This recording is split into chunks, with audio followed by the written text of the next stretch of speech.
किसान भाइयों नमस्कार।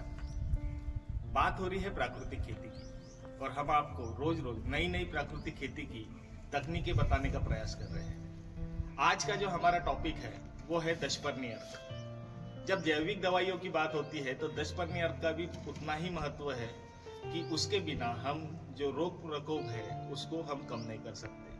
तो ये दशपर्णी अर्क बनाने के लिए जो सामग्री हमें लगती है उसके बारे में आपको सबसे पहले मैं बताना चाहूंगा। हमें दशपर्णी अर्क यानी उसके नाम में ही लिखा हुआ है 10 पत्तियों का अर्क, जो हमें जैविक इकाइयों में हमें एक इल्ली का कंट्रोल करने के लिए जो हम दवाई बनाते हैं उसको हम दशपर्णी अर्क कहते हैं। तो दशपर्णी अर्क में जो सामग्री हमें लग रही है उसके बारे में मैं आपको बताना चाहूंगा।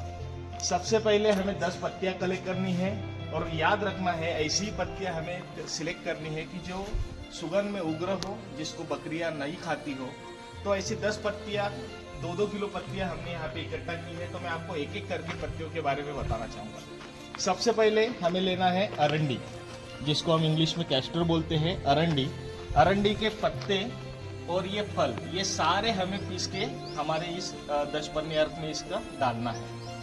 दूसरा है सीताफल, जिसको हम इंग्लिश में बोलते हैं कैस्टर।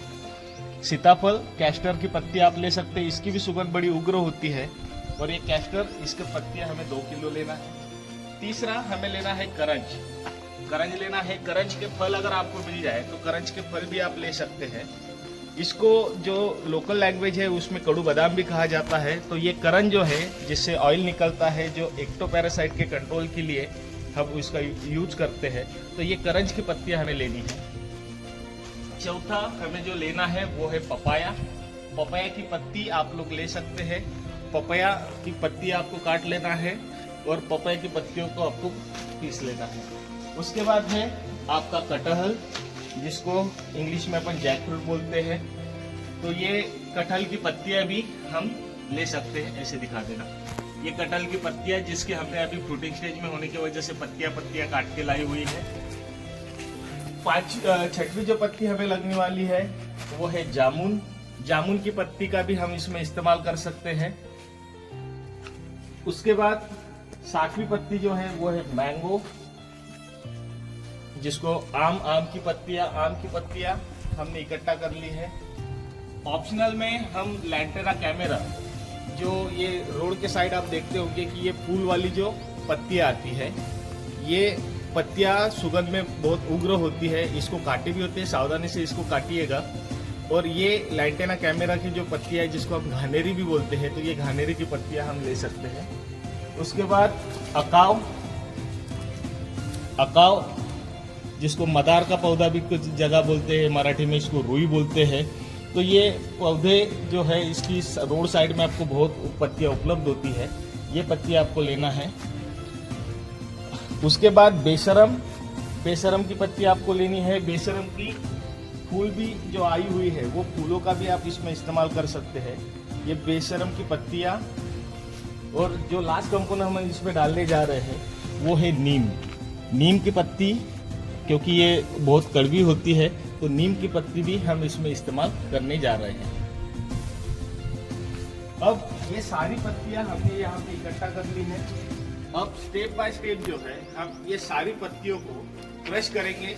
अगर आपके पास बरबट्टा है तो बरबट्टा पे आप इसको पीस सकते हैं, लेकिन अभी अपने पास जो पत्तियां है उसको अपन हाथ से ही मसलेंगे।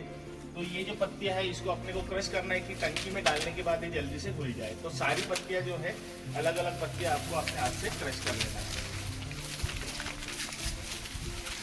थोड़ी पत्तियां लीजिए तो जल्दी क्रश होगी।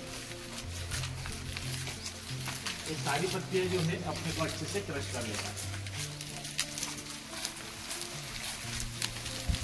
वैसे भी टंकियों में पत्तियां जाने के बाद कम से कम 10 से 15 दिन इनको लगते हैं। जल्दी करने के लिए सारी पत्तियां हम इसको अच्छे से क्रश कर लेंगे।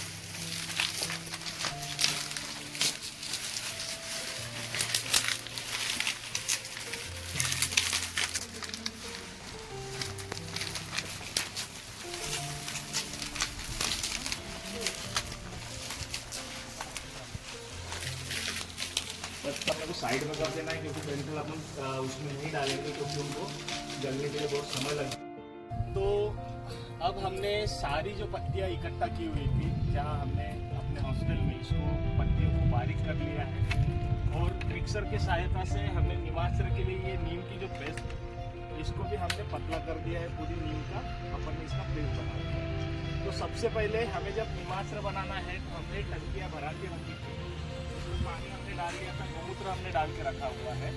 अब हम उसमें जो है सबसे पहले ये निमास्त्र के लिए नीम की पेस्ट मिलाएंगे, ठीक है। तो ये नीम की पेस्ट हम इसमें डाल रहे हैं।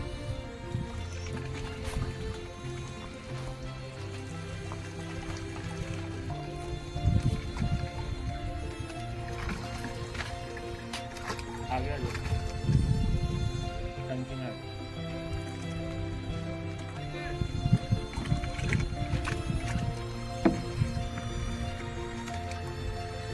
ये पूरा जो नीम का पेस्ट हमने किया था, लगभग 5 किलो पत्तियों का नीम का पेस्ट है, कि ये अच्छी तरह से हम इसमें डाल दें।